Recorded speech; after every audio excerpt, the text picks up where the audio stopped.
Alright, let's tackle a question that's been popping up a lot lately. Should vaccines be mandatory for diseases that aren't contagious? Now, when I think of vaccines, I usually picture them as shields against things we can catch from each other. Measles, mumps, the flu. That's where mandatory vaccination policies really shine, right? They're about protecting not just ourselves, but everyone around us. But what about illnesses that aren't contagious? Think of tetanus, for example. You can't actually catch tetanus from someone else.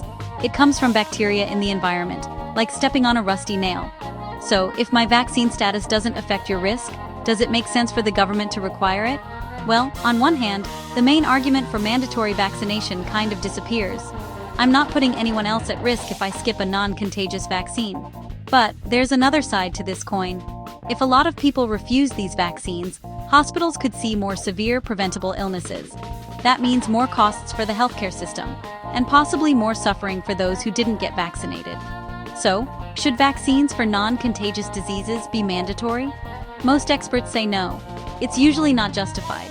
But they do agree that these vaccines are super important, and strongly recommend them for personal protection. Bottom line, mandatory vaccination is about protecting the community. If the disease can't spread from person to person, the argument for making the vaccine compulsory gets a lot weaker. But for your own health, those shots are still a smart move.